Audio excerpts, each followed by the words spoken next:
Warahmatullahi wabarakatuh. Nama saya Muhammad Hassan bin Muhammad Bandrang. Saya akan menerangkan cara nak menggunakan PVSTY software untuk buat simulation tentang projek yang kita mahukan tentang solar. Pertama sekali, saya akan membentangkan part saya, iaitu part pertama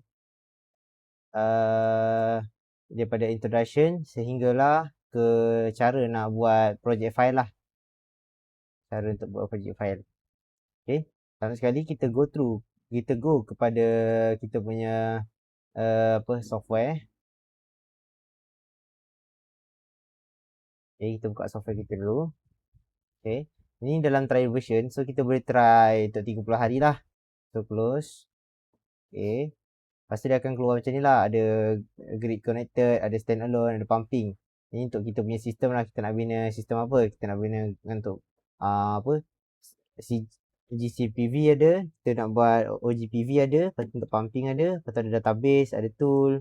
Database ni kita punya nak tahu location kita lah, untuk apa PV modul kita macam mana, dan database kita maklumat-maklumat tentang inverter, PV, bateri ada, controller.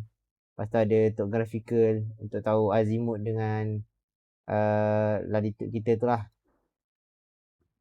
Lepas tu ada tool, lepas tu ada measure data,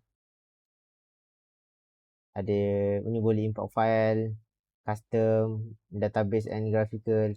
So untuk membuat file baru, pertama sekali kita kena tahulah sistem apa kita nak bina. Untuk case ni saya nak bina sistem untuk standalone lah, ataupun OGPV lah, off grid connected PV. Okay, tekan. Okay, dia akan keluar interface macam ni lah. Interface kita macam ni. So pertama sekali ini saya dah pernah buat. So untuk buat file baru, kita tekan je ni, new file. Dia keluar file baru lah. Lepas tu kita bagi nama. Hari ni 22 hari bulan 6 2026. Lepas tu kita buat dash lab 6 PV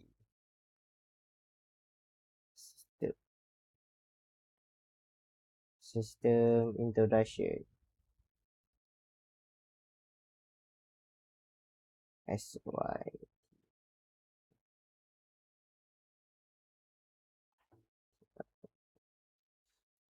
Okay, kita bagi dia nama file kat sini kan.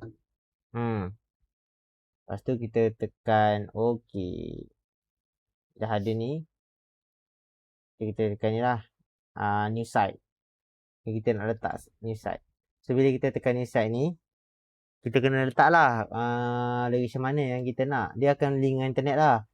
Dia akan link dengan internet, tapi dia punya base dia akan bagi dekat tak saya Jerman Perancis. Sebab software ni daripada Perancis. So dia akan datang dari Perancis lah. So pergilah. Sebab saya nak buat kat rumah saya, so saya kena tahulah latitude dengan longitude rumah kat mana. So kita tanya je Google latitude and longitude jangkang Selangor.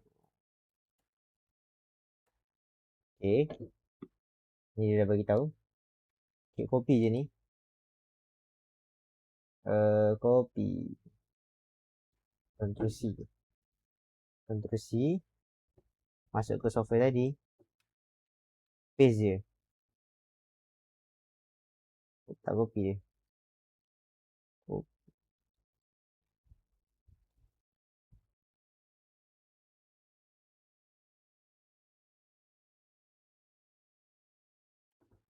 Okay, copy, paste.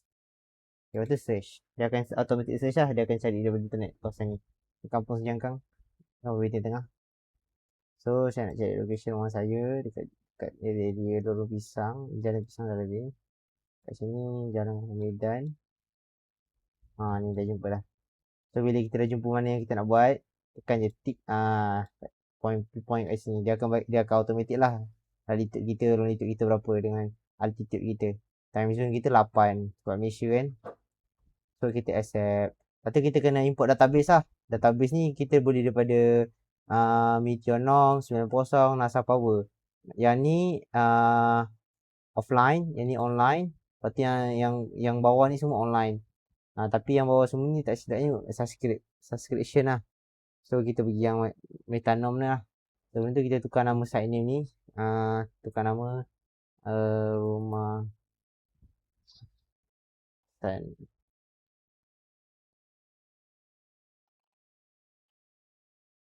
Kampung Sijangkang Selangor. Okay. Nanti kita import database. Import. Okay. Dia akan keluar lah.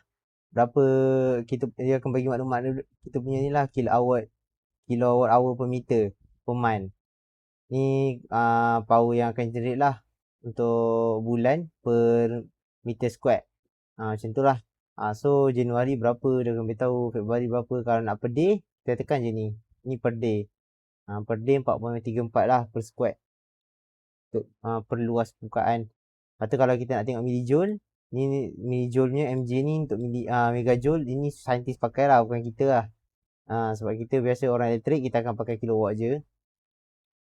Lepas tu yang ni untuk tengok Iridian kawasan tu. Iridian per meter.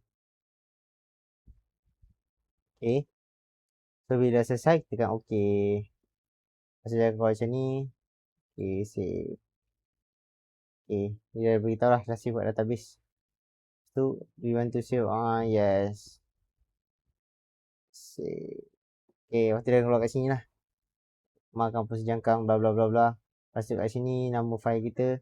Okay, lepas tu kita save data ni. Save.